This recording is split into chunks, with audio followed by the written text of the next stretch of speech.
All right, it's our very third chapter of the book, The Majesty of Calmness, and delightful read, inspiring, just wisening, if that's even a word. It's just something that empowers you with wisdom and encourages you to apply that which you are learning. And I love it. It puts it in context of the 1800s and 1900s, and even where we are now.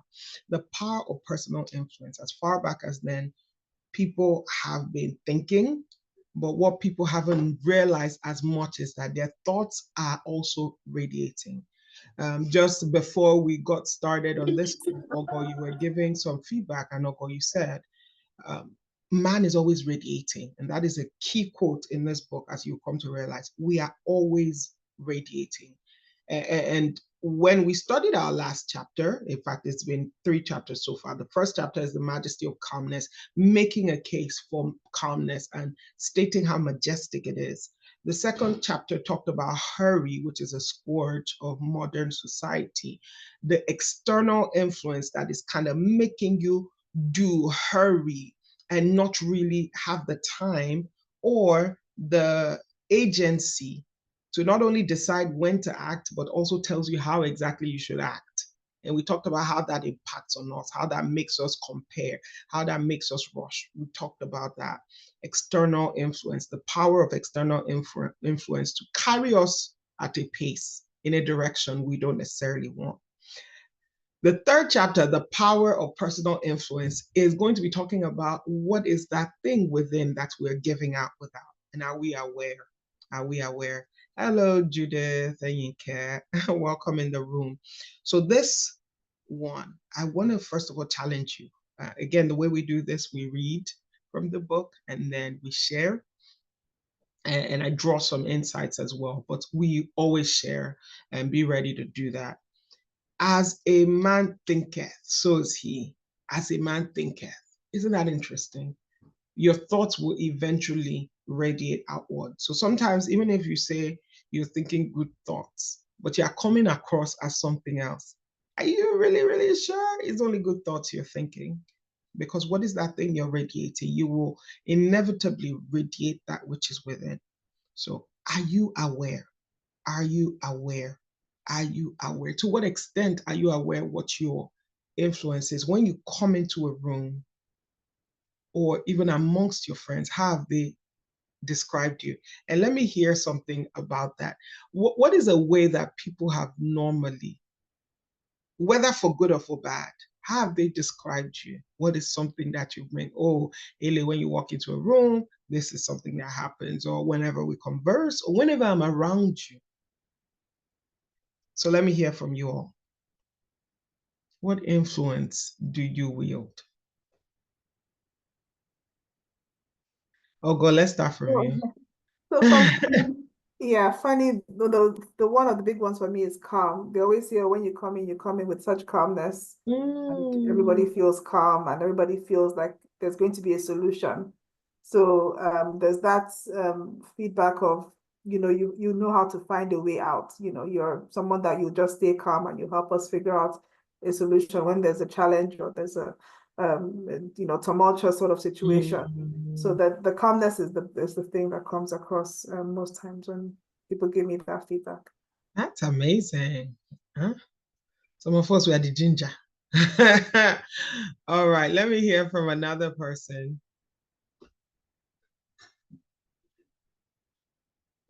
How are you described when you walk into rooms?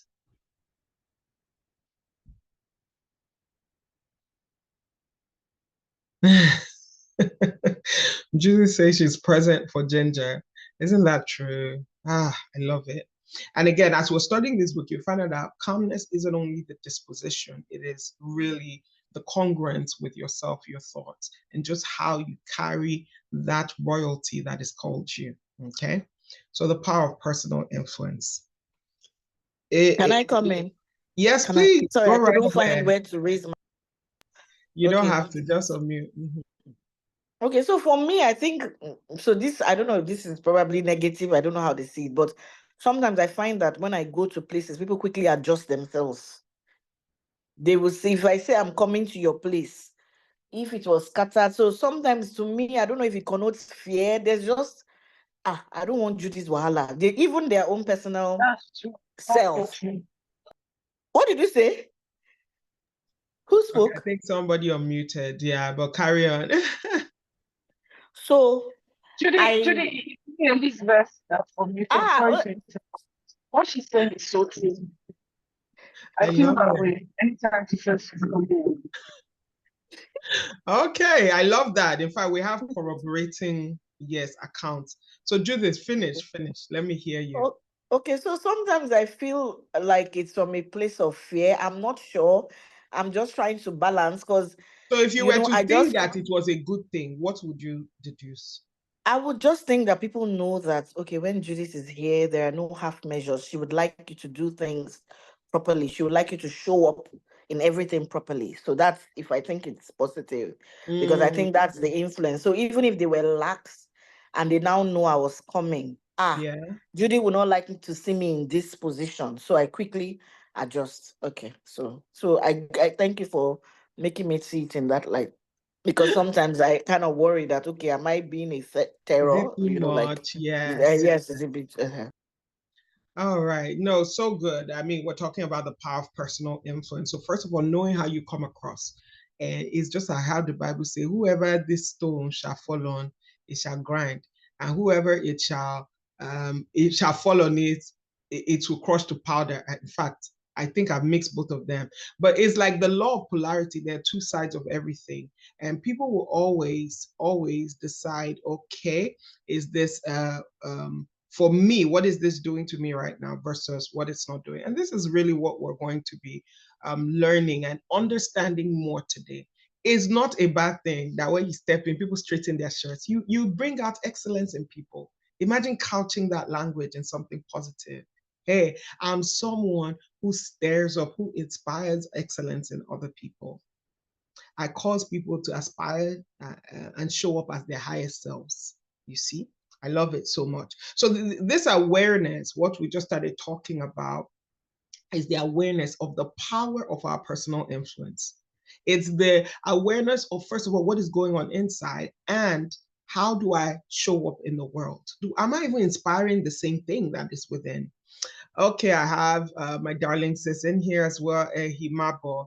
And I can tell you, someone like Ehi, please, I'd like you to share what you think you inspire in people. When you meet people, how do people receive you? Or what do people say the experience of you is when you meet them? Feel free to unmute and just speak.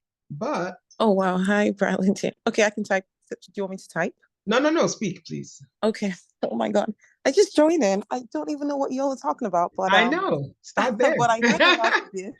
I heard the last bit, and I wanted to say, so personally, when I walk into your room, there's two things. I'm misjudged. That's the first thing. I think I've heard that I maybe have the aura of you can't sit with us, I'm too good for you kind of thing, right? So I'm misjudged.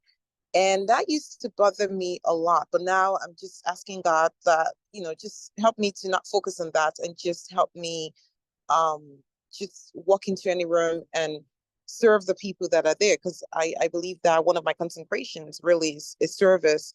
So the part two of that question is, one of the other things that if people stick around long enough, one of the other things I am told in my personal influence is I'm able to see the light in other people. I'm able to see the light in other people, and I'm able to bring out that light in them. Again, one of my concentrations is service. I'm not the person who goes into a room to sit. I'm usually the person who goes into a room and I notice 10 things that are wrong, and I'm automatically just wanting to fix. Fixing it. Yes, but also in this new season of my life, I'm also trying to be discerning to know when to sit and be okay with the broken glass on the floor, and just sit through that and not be uncomfortable in that imperfection. I don't always have to be the fixer. But just knowing when to play that dance, knowing when someone needs me to hold space to say, okay, Ehi's here, I trust that all is well. Ehi's here, we don't have to notice the imperfections. We can sit in that awkward imperfection and be okay with it. So it's knowing when to show up or when to sit it out. That's what I'm working through now. I think I have excellent people in this group because you all sound like when you show up, you cannot be ignored. And isn't that wonderful? There's something you said about the service. So that thing that is within you that sees the light in others, it cannot but shine the light in you. And that light sometimes is blinding. That's the very image of light. I think of all the people in the Bible who saw the light, and every time you would imagine it, you could just imagine someone kind of blocking their hands because the light is too bright. Well, Jesus, if you came to show me light, why are you blinding me? But when the eyes would adjust, they would be fine. So I absolutely love that bit of it. Thank you so much, Ehi, for sharing. And today, this is the third in our series of the Majesty of Calmness. It's a place of being where you're okay with who you are and you carry that influence out in the world and you take personal agency and you chart the course of your life. And we've been studying these things, and today we're on this chapter. And we're going to go together. Thank you for sharing, because this is how we move. This is how we move. What we're going to identify today, what I promise you, is you're going to be able to identify really what you're carrying inside and what you're radiating and what you are exposing yourself as well to radiate. What you are exposing yourself to radiate. All right, sharing my screen, and we're getting started right here.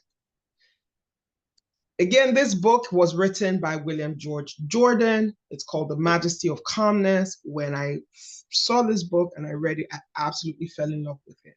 If you registered for this call, you will get the e-copy. It's in the public domain because it's over a century old. So the copyright is available to be used, as well as some audio recordings of it, which is just mind-blowing. Wonderful. All right, welcome in the room. And if you haven't spoken, don't worry, we're speakers. Everyone here, we definitely want to hear from you and get your insights as well. Okay, the only responsibility that a man cannot evade in this life is the one he thinks of the least. A lot of times we're thinking of our bills, we're thinking of our aspirations, we're thinking of many things, but few people actually think of their personal influence, except maybe they're influencers or they start caring about what do people think, and a lot of times it's in a negative light. But think about this. Your influence when you're on dress parade, when you're posing to impress those around you, is woefully small. You see? The one where you're like, okay, I'm entering this room, I have to behave, or I have to walk like this, I have to do this. So that one is so small. Like it doesn't even quite matter. It's so small. But the unconscious influence, the one that is the true representation of who you are inside, regardless of how you're showing up, the silent, subtle radiation of his personality, the effect of her words and acts, the effect. Two people sometimes do the exact same thing. One person, you kind of feel slimy. The other person, you're so grateful. The effect of her words and acts, the trifles. Again, those trivialities, those small things. I just smack my lips. What's there? I like to chew gum. I mean, I don't care how you feel about that. It's just something I do. The way you scoff, the way you answer the phone, the way when someone says something, the way you roll your eyes, the little things that you never consider, they're tremendous. They're tremendous. And every moment of life, we're changing to a degree the life of the whole world. I know this sounds, is this so serious? Is this so deep? But it is true that every person has an atmosphere which is affecting every other. And so silent and unconsciously is this influence working that we may forget that it exists. I just want you to stop and take that in. Just the fact that, how do I feel right now? Who did I just talk with? How did I get here? You know, two people talk with each other and then the other person's baby leaps. How is that possible? We just spoke, we just hugged. I just came to visit her. And now that I came to visit her, my baby's leaping. literally leaping. So silent and unconsciously is our personal influence working that we may forget that it exists. And we like, I didn't really say anything. I don't know why they're upset, or I don't know why this person's happy. I didn't even say much. I just sat down there. But we don't realize our unconscious is always radiating. It's like it's a beacon. It's giving off a signature, because that which is within will inevitably show up. The unconscious. That means that while we're picking out our outfits, while we're practicing the accents and how we sound, the most important thing is that which is within. And this phrase just keeps redounding in my head: as a man thinketh, as a man thinketh. I know that we've spoken about the matter of thinking to refer more to mindset than we have to refer to our actual influence, effect on other people, our actual interactions, because we're like, it's in my mind now, it's in my mind domain. But what WJG, that's what I like to call him, what he's saying is that there is an influence that is undeniably present every time we interact with people. I'll take you back to the study they say about mothers, and they talk about how sometimes children, not sometimes, children take cues from their parents to know how to react. So something happens, and there's just the slightest crease of your brows, and the child starts crying. I'm talking about babies now. And they can feel this, and there's something that we're radiating. And then the other babies, they just laugh. They just fell down, and you look at your face and they just laugh, because your face is radiating safety, is radiating that you'll be okay, is radiating humor. So think again, what am I radiating? What am I radiating? And this is something that stood out for me. Every time I looked at it, I was like, every moment of life. That means right now my thoughts are changing to a degree, the whole world. Looking at someone like Naaman, I remember Naaman's, do you remember the man Naaman in the Bible? And that young lady whose name was not mentioned in the Bible, but somebody who was just there. Maybe if you saw her walk into a room, you would just think, okay, this is just a regular person. She's a maid. She's just cleaning up. You don't know what is within, but there was something. The moment she just opened her mouth to speak, the power, the influence. Why should anyone listen to a maid or a house staff, a servant? Because in those days, that's how it was. She must have carried something. There was a certainty, a conviction, an assurance even. In fact, even as Naaman was arguing with this young girl, he was still doing what she said. How's that even possible? Why didn't he just say, you know what, I'm done with this thing, forget it, I'm out? Why didn't he say that? There was something unconscious about it. And I believe myself, everywhere I enter, people just feel it's in line with what you said, Judith. There is an elevation. There's an elevation. There's an elevation. And that annoying cousin who will be like, oh no, it is mother, it's not mother. And you'll be like, don't correct my English, leave me alone. And it's just like, in fact, sometimes when my sister wants to talk, she say, right now, anything I'm saying, don't put your mouth. I just want to express friends. I'm like, but why choose to do something that's less than the wisdom that you have? Why? And we get on that sometimes. Of course, it's all in good fortune. And I've learned to kind of morph that into something that is not judgment, because that same person, when she wants to send anything important, she sends it to me immediately and say, read over this, help me correct it, help me word it right, or I'm about to have this important conversation, help guide me. This is the power of personal influence. Okay. Now, in case you're still wondering, okay, so this is sparking something in me. How am I really, really showing up? How really, really am I showing up? I'll take you to the next paragraph. It says, all the forces of nature, heat, light, electricity, gravitation, are silent and invisible. We never see them. We just know By the effects they produce. By the effects they produce. That means if you really want to know how you're coming across, you don't say, well, that's not what I'm thinking in my heart. It's your business. If you think what you're going to do is your this, that. The consistent effect we produce. Again, remember, effect doesn't always have to be positive. But there's sometimes, even now, sometimes some people say, you are wicked, or the way you're setting this, your boundaries. I consider it a compliment because I know what they're saying is that I'm firm in my decisions. When people say, are you sure you're resting? You look like you're so busy and all. I know what they're trying to say is, we see you for the work that you're doing. And you look like you're aspiring and you're chasing your goals. For the effects, seeing they exist by seeing the effects they produce. What effects are you producing? What effects? And are you aware? In all nature, the wonders of the seen are dwarfed into insignificance when compared to the majesty and the glory of the unseen.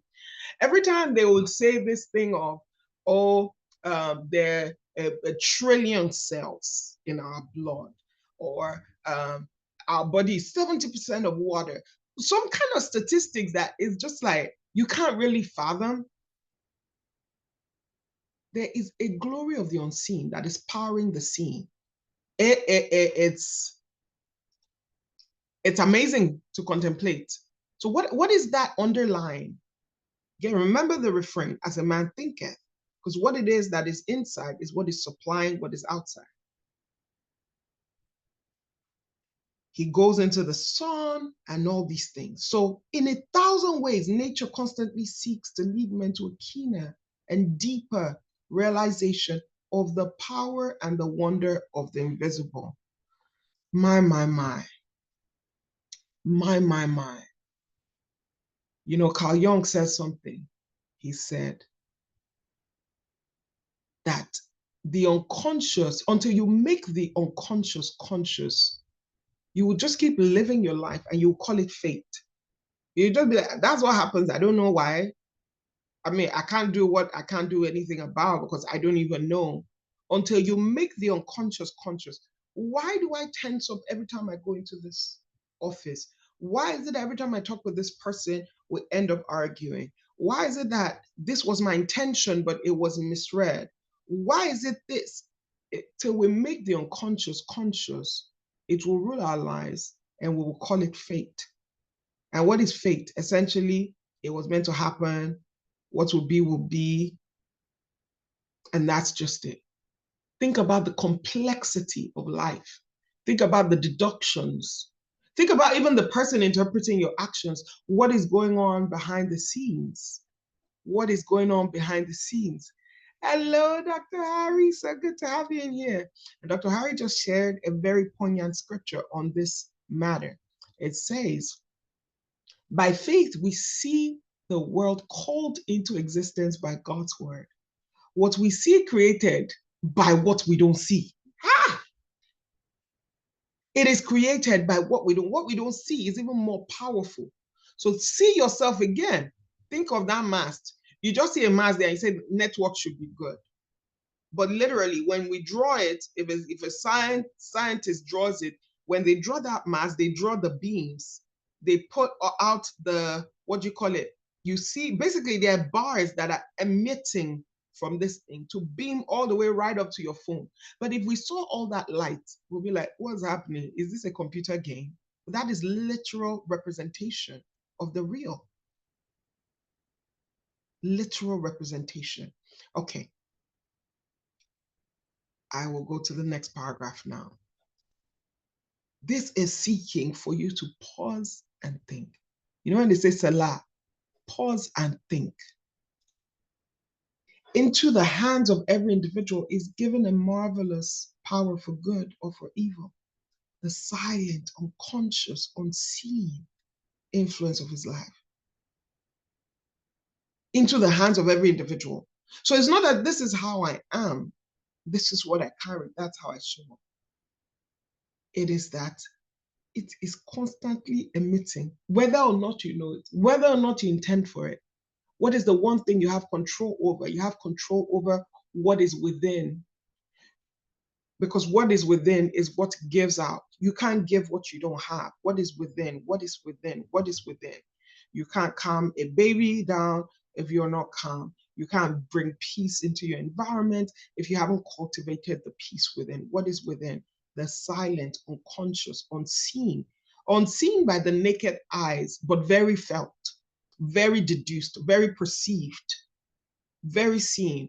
I remember just talking at the beginning here when Ogo was talking about her parents' influence. And I'll be asking you guys here shortly. So think about it. Who is one person that has influenced you the most? And when you think about it, say, this is this person's signature. This is it. This is simply the constant. Again, realize this. You may even be sleeping in a room, the constant radiation. You know, every time that sometimes the disciples would ask Jesus a question, he would act stupendous. He would be like, but I'm here. Why are you asking that? The boat is sinking. They forget for a minute who's in the boat with them. Or maybe they don't realize it. And they just keep, everything's going crazy, all right. The sea is buffeting, and they wake Jesus up. And Jesus is like, why are you waking me up? It's like, dude, you must be blind. Because are you not feeling this? How are you even sleeping through the storm? I know. He just said, peace, be still. Now I know we feel like, okay, when Jesus opened his mouth, the water now started acting drama, now calm down. But it was what he radiated. And he felt they should have gotten that even while he was asleep. There was no way, if he was asleep, that boat would still sink. There's just no way. Because who he is a sea calmer. That's who he is. The constant radiation of what a man really is, not what he pretends to be. The constant radiation, the constant radiation, the constant radiation. Even now, what am I radiating? The constant radiation, the constant radiation. Every time I think about it, I'm just seeing it just like a beam. It's just giving off that beam. It's just giving off that light. But I was even thinking, I said, but wait, Jesus, what about when Jesus was, casting out devils versus when he said, allow the little children to come to me? Was it giving off something different? No, there was a constant radiation. The radiation was of love for people, of love for God. When he was overturning the tables in the synagogue, it was still love for the Father, love for the people, love for the truth.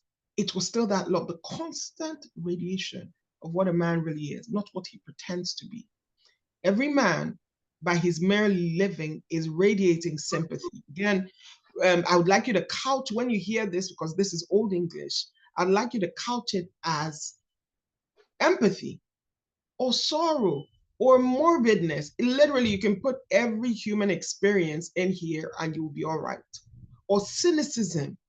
Because why is it that there are some people in your life, if things are going bad, as you're watching it on the news, that's the person you call because they have all the bad news. This is the person who's like, didn't I say it? Or happiness or hope. Or happiness or hope. Or what? Any of 100 other qualities. Everything I've said has led to this statement, which is the one I want us to stay on. Life is a state of constant radiation and absorption. The mast is radiating, the cell phone is receiving. The mast is radiating, the cell phone is receiving. State of constant radiation of absorption. If you are alive today, you are radiating. You're giving off something, you are influencing. You are influencing. If you are breathing right now, you're influencing. Why? Because to exist is to radiate. To exist is to be the recipient of radiations. This is why we talk about who you surround yourself with, what things you listen to. And sometimes it sounds too deep. I used to say that. I used to be like, well, some people that say, you know what, it's the end of the year. I just want to stay away from social media. I don't need any of that on my mind. Before, I used to be less understanding because I would be like, well, it shouldn't bother you. But I realized that maybe their absorption signal is higher than their radiation, because there are people who go on social media to radiate. Will you absorb? Yes. But will you choose? Do you have a filter that has what it allows in versus what it keeps out? If you do have that strength in, you will absorb the best things. And you will just radiate what you came there to radiate. But if we're existing, we're radiating, we're absorbing. You cannot even say, I'm not absorbing anymore. You can't say that. The only thing you can choose is what you will allow to absorb. But you are in this world, we're receiving. We're literally receiving. To exist is to radiate. To exist is to radiate. This leads me to people like Nelson Mandela. And sometimes I used to feel like maybe somebody else should write a more balanced thing about that man, because how do you stay so true to a vision? 27 years. 27 years. To exist is to radiate. Nelson Mandela will wake up in the morning. They will keep his food. Sometimes they won't even give him his food. They'll put him in solitary. You bring him out. You ask him again. With a smile, he's telling you, I'm fighting for my people. He's speaking up for the fellow prisoners. Prison guards became his friends. To exist is to radiate. He's bent over, he's bowed over, his knees are cracking, he's out there. His work ethic is still the same. To exist is to radiate. He's still radiating. He's writing letters out. They're sending him letters. Sometimes the letters they would have redacted so much is just the what do they call those things? Prepositions left. He's still reading it. To exist is to radiate. I remember Viktor Frankl, who was in Auschwitz, and they were killing his family, his wife, people, and he said, "I would choose my response." And soldiers, people, because of their interactions with this person, they were changed. To exist is to radiate. And they said, "Victor, why is this thing not bothering you?" Because, of course, there was absorption as well. "Why is it not bothering you?" He said, "Between action and response, there's a space. Between stimuli and response, there's a space. And that's where I choose what I would do. In that space, you get to choose." Because you're looking at the person, it's like, well, you're in chains. You're looking at the person, it seems like the person doesn't really have a choice. But it is in that space that the person can choose what their response will be. And he lived there. I will choose what I'll radiate, and I'll choose what I'll absorb. Thinking about that, you look at this and you say, how can such a person not be calm? When their conviction is so deep-seated that at any given time you push them, what comes out? What comes out is what is within. You find you don't need as many filters, because on the radiation end of it, you cannot let out what is not inside. It's impossible to let out what is not inside. They stick a pin into them, what comes out is what they have. And this is why people like Nelson, they come out from jail and they're like, we don't have, I'm not about to punish anybody. He's still going after forgiveness and peace. And people are like, Nelson, please don't talk to us. We're angry on your behalf. Since you don't want to be angry, don't worry, we take it. But this man remained congruent. He couldn't have wielded the kind of influence he did without calmness. He just couldn't have.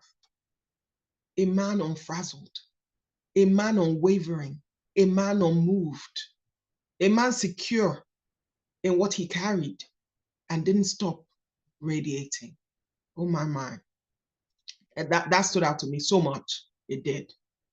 Now, carrying on to the next paragraph, said there are men and women whose presence seems to radiate sunshine. We just spoke about, morbidness, sorrow, cynicism. I'm fine. No, talk to me like everything is heavy, everything is dragging. You see, everything seems like, oh my word.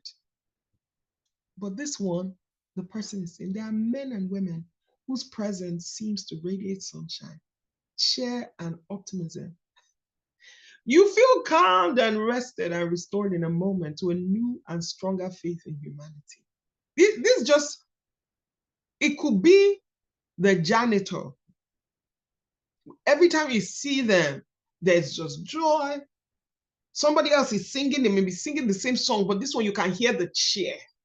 As the person is mopping around, the person is just like, give me chance, so I want to praise. But you yourself, you are happy. You are the CEO, you were bothered, you were carrying your, and you can feel that cheer. You can feel the sunshine, the optimism. You feel calmed and rested and restored in a moment to a new and stronger faith in humanity. Hey, which would you rather be? This is a tale of two people, of two types of influence. While there are others who focus in an instant all your latent distrust, morbidness, and rebellion against life, without knowing why, because you know, this person just mentioned Nigeria. The person here in front, it mentioned the economy. This other person mentioned the economy. This one, you feel like it go better. Things will improve. And this other person, you chafe and fret in the present. Oh, we're about to have a new regime in America.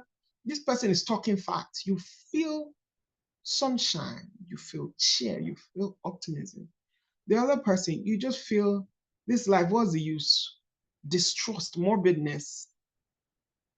You chafe and you fret in the present. You lose your bearings on life and its problems. Oh my gosh, this is too heavy. I just hope you don't know anybody like this. So if you know them, you keep them at arm's length. You lose your bearings on life. Those things that you were sure about, that business you were going to do, you were bold, you were about to go. You just said last minute, well, I'm not even going to make that phone call again. I don't think it'll work. Why? You spoke to one person. One person. Your moral compass is disturbed and unsatisfactory. You're thinking, is it really a big deal if I just lie on this form? I mean, that person did it. Everybody's doing it. Let me speak to this person. Disturbed and unsatisfactory. It doesn't measure up to those things you truly believe. It is made untrue in an instant, as the magnetic needle of a ship is deflected when it passes near great mountains of iron ore. Do you know people like that? Do you know people like that? And I do want to hear from you all, and welcome those of you who just joined us. You know people like that. These people cheer. Again, this is old English. So put any word, people that make you feel joy, ginger, hype. And then others just fretting, worry, concern. I'd like somebody to give me an example. And this is an examination. When you see the workbook, when the workbook comes out, it asks you to almost do an audit on your relationships and where you're investing the most of your time, and see what comes out from there. Who would like to share? One versus the other. If you've had, if you're looking back now and you're seeing, okay, this is somewhere where I've kind of seen this. I know before we spoke about ourselves and we're trying to pin what is that influence that people have given us as feedback, but what have you received? What have you received?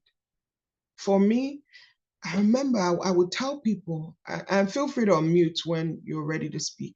I would tell people, I didn't know we were poor growing up. I didn't know. Even now, so I'm questioning it, because there's a part of me like, nah, we weren't poor. But I know now, looking back, and when they say, okay, this is a poverty threshold. Okay, let me put it this way. I didn't know we were not rich.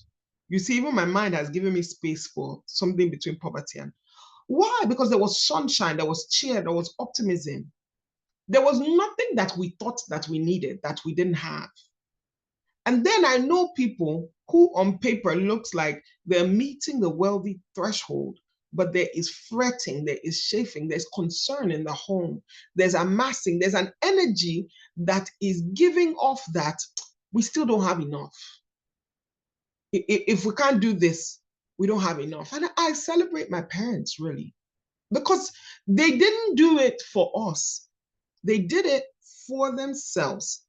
And maybe it's their own parents who put that level of contentment, of gratitude, of just being enough, knowing that you're enough.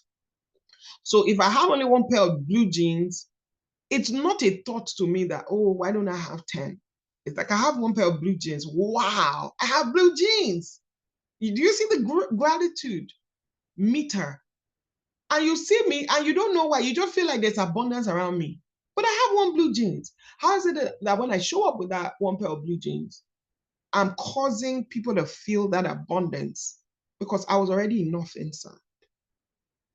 And then that feeling inside is what then informs the trivialities of actions, which is what? If somebody says, oh, I have this, I'll be like, oh, wow, that is so beautiful, because it's what I think inside. So it must of necessity come out in those little unspoken things. Because the thing is, sometimes we think that we're smart and we want to hide what is within. But what is within comes out in little trivialities. When I shared that good news, there was a way she paused. That place she paused was when she was considering, should I really say my mind? Should I not say my mind? Anyway, let me just sound nice. They got it. They got the fact that there was hesitation. You see that thing? Anyway, did somebody want to share? Tell me about influence. One of the people that have influenced you the most, whether positively or negatively, and you can see that, this was when I realized. So one example that comes to mind was really in the workplace.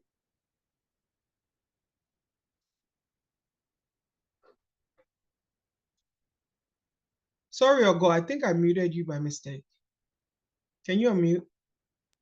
Okay, sure. Okay. So I was saying that I've seen this play out in the workplace where someone comes in and, there's this sort of desire, and it came to mind when you read about the moral compass, and I was like, this is really how people can be influenced by somebody else's moral standing or lack thereof. So someone that, came in with a very competitive mindset, wanting to get ahead at all costs, it was amazing how everyone started to act the same way. And it wasn't because he was communicating, oh, please, it's now competition, everybody should be no, it was very subtle. It was just what he was radiating, and people started to catch on to it. So fear came in, insecurity came in. I need to now be the bigger person. I need to show that I'm better. All of those things started to come in, and all of a sudden it became a very toxic work environment. So it's really amazing how what somebody radiates can have a lot of influence.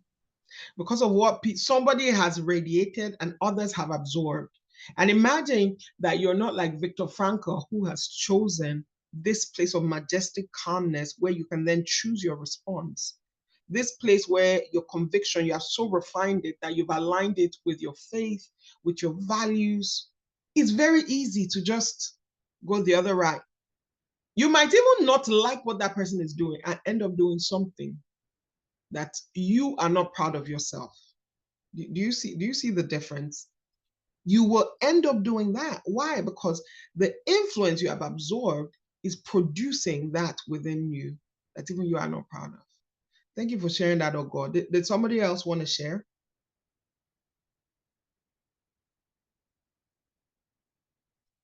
At any time, please put your hand up and I will go ahead and unmute you. Okay. Again, welcome to those of you who are just joining us, and the replays are available. You all, so good to have you in the room with me. And we're talking the Majesty of Calmness. Today's chapter is on the power of personal influence. And we are going line by line, precept upon precept in this book. Again, when you're thinking, okay, so who are the people that are absorbing these things? Let us show you. There are men who flow down the stream of life like icebergs. I feel like if I read this, people will think I'm talking to them. Not just you guys. I mean, people who are not here. Cold, reserved, unapproachable, self-contained. Sometimes when you get into this, they'll say, well, that's who I've always been, and nobody has ever had a problem with it. And then you realize there are cultures of the world, how they perceive things. How you behave in Spain is not necessarily how you behave in Saudi Arabia. How you behave in Rwanda is not necessarily how you behave in Russia. Different places get different cues, different things. Dr. Harry is here as a leadership expert, and he will tell you about how you have to be culturally intelligent. So in life, even if what is within you, you feel like, okay, this is a good thing, to demonstrate that good thing, you have to master what is obtainable around you. Cold, reserved, unapproachable, self-contained. In the presence, you involuntarily draw your wraps closer around you as you wonder who left the door open. Okay, William George Jordan, he's quite dramatic, but he did say something. Why am I depressed here? Because there is cold. And sometimes people like this would argue, right? They would say, well, it's not something I meant to do. If you can hear me, let me know. It's not something I meant to do, but you find that somehow it is what you're giving off. And by God, I pray that you realize that this is something that we're giving off, or you refuse to be under the influence of that. At the minimum, you speak to that person and let them know what they're